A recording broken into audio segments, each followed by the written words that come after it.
Hoje, no canal Virtude em Verso, vamos explorar uma das histórias mais profundas e emocionantes da Bíblia. A rivalidade entre dois irmãos que, apesar de tudo, encontrarão o perdão e a reconciliação. Você já se perguntou o que acontece quando o orgulho, a inveja e o perdão se encontram? A história de Esaú e Jacó é um reflexo da nossa própria luta interna, e as lições que podemos aprender com eles são poderosas e transformadoras. Fique comigo até o fim, pois o que você vai ouvir pode tocar seu coração e mudar sua perspectiva sobre as relações humanas e a fé. Antes mesmo de Esaú ver a luz do mundo, seu destino já estremecia as colunas do invisível. Rebeca, sua mãe, esposa do patriarca Isaque, sentia uma batalha dentro de si. Não era apenas uma gravidez difícil, era uma guerra travada nas profundezas do ventre. Em oração, ela clama ao Senhor, e a resposta vem carregada de mistério e destino. Duas nações estão em teu ventre, dois povos, desde as tuas entranhas, se separarão. Um povo será mais forte que o outro, e o mais velho servirá ao mais novo. Gênesis 25, 23. Um decreto divino ecoa antes mesmo do nascimento, selando o papel dos dois filhos na história da humanidade. Esaú seria o primogênito, o herdeiro natural das promessas de Abraão, mas o plano de Deus não se curva ao esperado. O tempo passa e o momento chega. O primeiro a sair é Esaú, ruivo, coberto de pelos como um manto, e logo recebe o nome que o marcaria Esaú. Mas logo atrás, agarrado ao calcanhar do irmão, como quem não aceita o segundo lugar, vem Jacó, o que suplanta, o que viria a mudar o curso de seu povo com astúcia e fé. Assim começa uma das rivalidades mais dramáticas das Escrituras, onde o ventre se tornou o primeiro campo de batalha, e o plano divino já escrevia linhas que o coração humano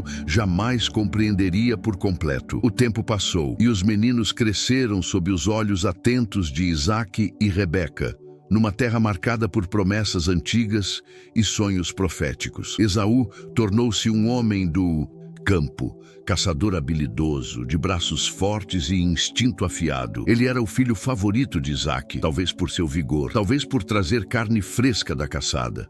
Jacó, por outro lado, era calmo, caseiro, alguém que preferia as tendas, a observação silenciosa, a escuta do invisível. Rebeca via nele algo mais, não apenas o filho mais novo, mas o escolhido. A casa de Isaque dividia-se sem o perceber. Dois filhos, dois amores, dois caminhos. Esaú se tornava símbolo da força bruta, do agora, da terra. Jacó, da promessa, da espera, do céu. E no meio disso, Deus tecia sua história com fios que os próprios protagonistas não enxergavam. A tensão crescia com os anos, não como um rompante, mas como brasa sob cinzas, à espera do momento certo para explodir. Nenhum dos dois sabia, mas o que parecia ser apenas convivência familiar era, na verdade, a preparação para um conflito que transcenderia suas vidas. A rivalidade estava posta na mesa da herança, e um simples prato de comida selaria um destino eterno. Esaú, apesar de ser o mais velho, nunca compreendeu o peso espiritual que carregava. Jacó, mesmo sendo o mais novo, já olhava além do que os olhos viam. O cenário estava armado para um dos momentos mais simbólicos da Bíblia, a troca da primogenitura. Foi em um dia comum, quando o destino se disfarça de rotina, que Esaú voltou do campo esgotado, com o corpo suado e os olhos famintos. A fome lhe ardia nas entranhas, como se todo o deserto o habitasse. Ao entrar na tenda, o aroma de um guisado vermelho, preparado por Jacó, o atraiu como um chamado irresistível. "Dá-me desse ensopado, peço-te", disse ele, sem imaginar que aquele pedido abriria uma ferida eterna na sua linhagem. Jacó, sempre atento, respondeu com a frieza de quem sabe o valor do invisível: "Vende-me primeiro o teu direito de primogenitura." Esaú, impulsivo e imediatista, zombou da importância daquele direito. "Estou a ponto de morrer. De que me aproveitará a primogenitura?" Gênesis 25, 32. Com juramento, Ele selou o pacto. Um prato de lentilhas, símbolo da terra, do agora, do perecível, foi trocado por uma bênção que vinha do alto, eterna, geracional. Assim, Esaú desprezou o que era sagrado, e Jacó, com astúcia e propósito, deu um passo rumo ao cumprimento do que Deus já havia decretado no ventre. Mas o céu não se cala diante do desprezo pelas coisas espirituais, e essa escolha ecoaria pelos séculos, marcada nas Escrituras como uma advertência viva. Não há valor material que pague o peso da promessa divina. O prato foi esvaziado, o estômago preenchido, mas o espírito de Esaú ficou vazio, sem perceber a perda que acabara de selar com as próprias mãos. Anos se passaram desde o dia em que Esaú trocou sua primogenitura por um prato de lentilhas. Mas o tempo não apaga os decretos eternos, nem os desejos humanos. Isaque envelheceu, seus olhos já não viam mais, e sentindo a aproximação da morte, chamou Esaú em segredo. Vai ao campo, caça algo para mim e prepara um prato saboroso, como gosto, depois te abençoarei antes que eu morra. Gênesis 27, 1, 4. Era a bênção final, a palavra sagrada do patriarca que selaria o destino do filho com a autoridade celestial. Mas Rebeca ouviu. Ela, que guardava no coração a profecia do Senhor sobre o mais novo servir o mais velho, viu a chance de agir. Chamou Jacó às pressas, instruiu-o a se disfarçar de Esaú, peles de cabrito nos braços, roupas do irmão, e o cheiro do campo embebido no corpo. Jacó hesitou, temendo a maldição se descoberto, mas Rebeca, decidida, assumiu o risco. O plano foi posto em prática, e diante de um Isaque quase cego, Jacó mentiu dizendo: sou Esaú, teu primogênito. Isaque, desconfiado, ainda perguntou: a voz é a de Jacó, mas as mãos são de Esaú. Mesmo assim, comeu do prato, cheirou as vestes e, por fim, liberou a bênção. Sê senhor de teus irmãos, e os filhos de tua mãe se curvem diante de ti. Gênesis 27, 29. Era tarde demais quando Esaú chegou com sua caça.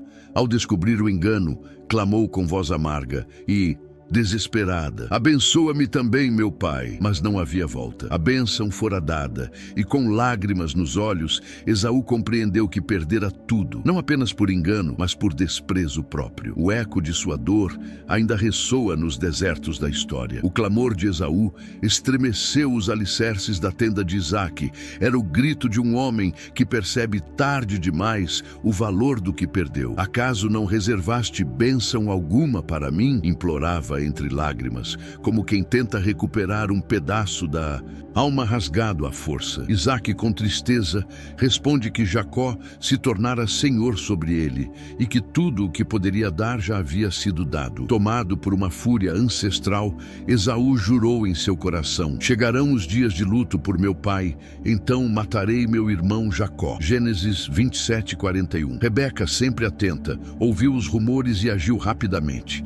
Mandou Jacó fugir para a casa de seu irmão Labão, em Padã-Arã, e ali ele permaneceria por muitos anos. Esaú, vendo que sua dor não encontrava consolo nem em seu pai, nem na bênção roubada, decidiu buscar aceitação por outros meios. Percebendo que as esposas cananeias desagradavam seus pais, casou-se com uma das filhas de Ismael, tentando agradar a Isaque. Mas a rachadura em sua alma permanecia. Jacó fugia para salvar a vida, mas também para se preparar espiritualmente para ser o portador da promessa. Esaú, por sua vez, permanecia na terra, mas longe da bênção que deveria ter sido sua. A história agora seguia por dois caminhos diferentes, um de fuga e transformação, outro de mágoa e perda. Mas Deus, que vê além da dor e do tempo, ainda escreveria capítulos surpreendentes na vida de ambos. Os anos passaram e a distância entre Jacó e Esaú se alargou,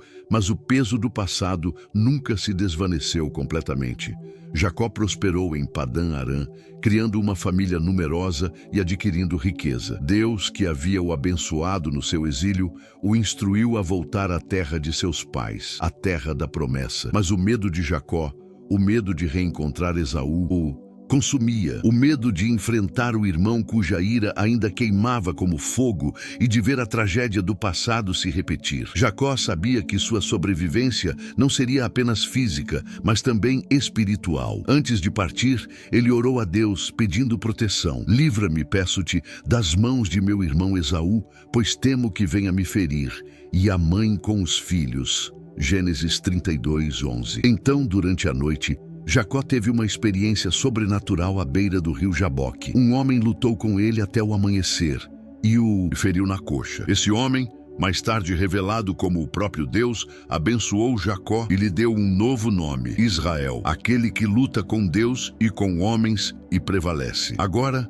Jacó não era mais o homem astuto e enganador. Ele era transformado, marcado pelo toque divino. Mas ainda havia um obstáculo terrível pela frente: a reunião com Esaú. Jacó, com sua nova identidade, agora precisava enfrentar o irmão e o passado que não podia mais fugir. Quando Jacó avistou Esaú, acompanhado de 400 homens, a visão foi um golpe direto no coração. Ele sabia que não havia mais como fugir. Aquele exército de homens que avançava parecia ser a materialização da ira do irmão. E Jacó, agora Israel, sentiu a velha dúvida tomar conta de sua alma. No entanto, a fé que havia se fortalecido durante sua luta com o anjo não o abandonou. Jacó, com uma coragem renovada, dividiu sua família em 2 grupos, para que, caso Esaú atacasse, pelo menos parte de sua família fosse salva. Ele se prostrou várias vezes no chão, curvando-se diante de Esaú, reconhecendo sua falha,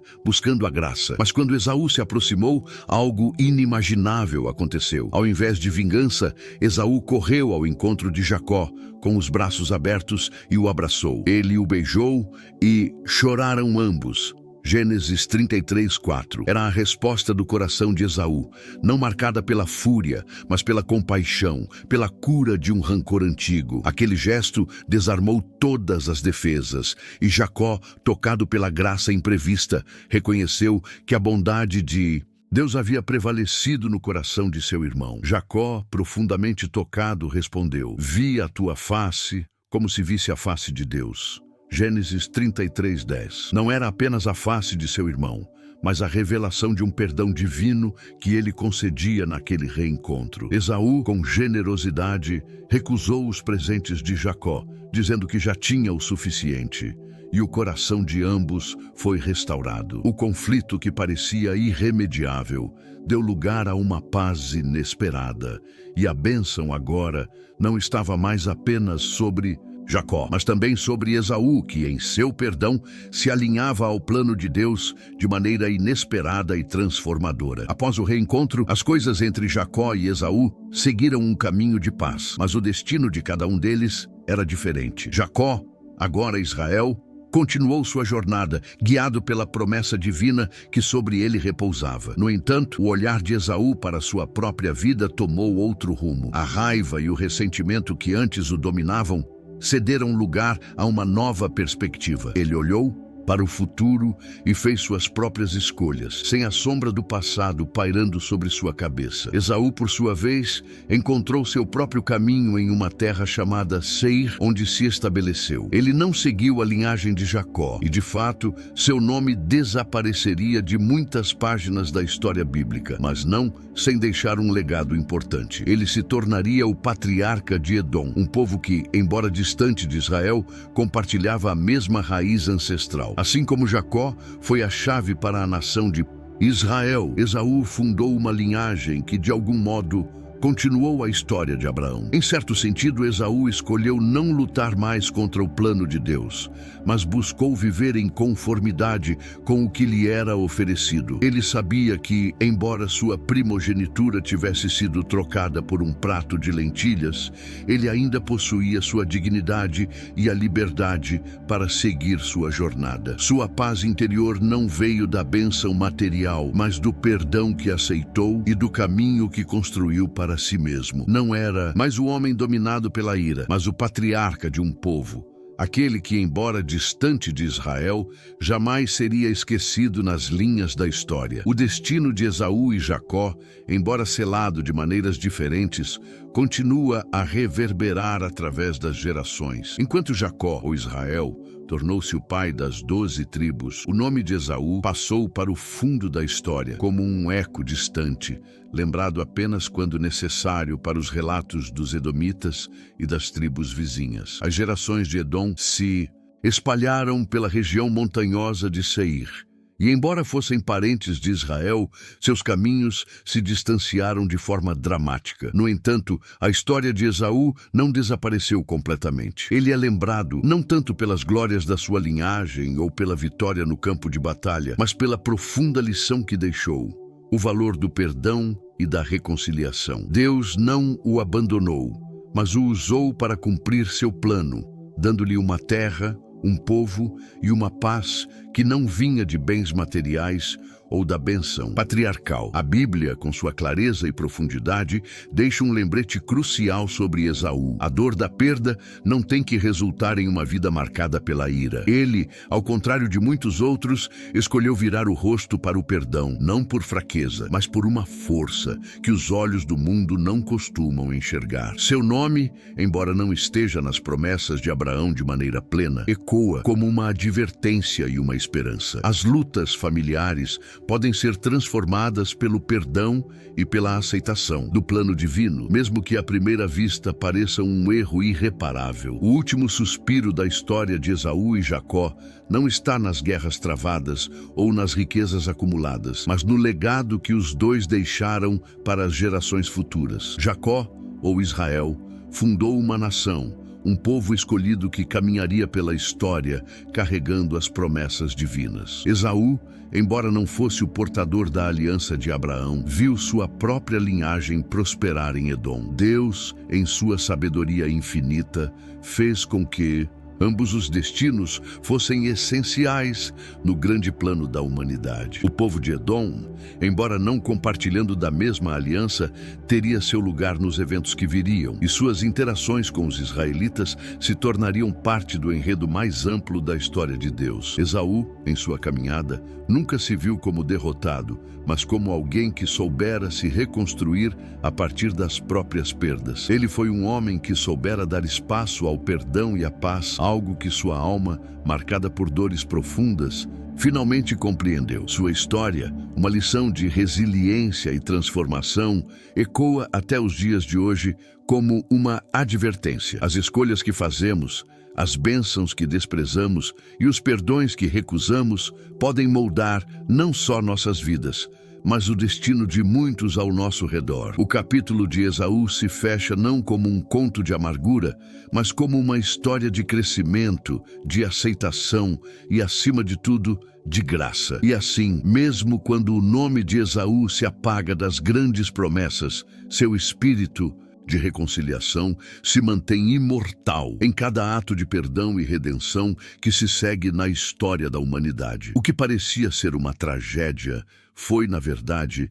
a preparação para algo maior. E Deus, em sua infinita sabedoria, mostrou que até as pedras do caminho, quando passadas com fé, podem se tornar alicerces de novas construções. A história de Esaú e Jacó, repleta de erros, enganos, perdão e reconciliação, nos ensina lições poderosas para a vida cotidiana. Podemos aprender com Esaú sobre o valor do perdão e como, muitas vezes, as feridas do passado podem ser curadas com um simples ato de graça. Ele nos mostra que, por mais que a dor seja profunda, a verdadeira força vem da nossa capacidade de perdoar e seguir em frente. Já Jacó nos ensina sobre transformação, sobre como mesmo em nossos momentos mais baixos, Deus pode nos mudar e nos dar uma nova identidade. Ele nos lembra que, por mais que tenhamos falhado, o Senhor sempre oferece uma segunda chance para reescrevermos nossa história.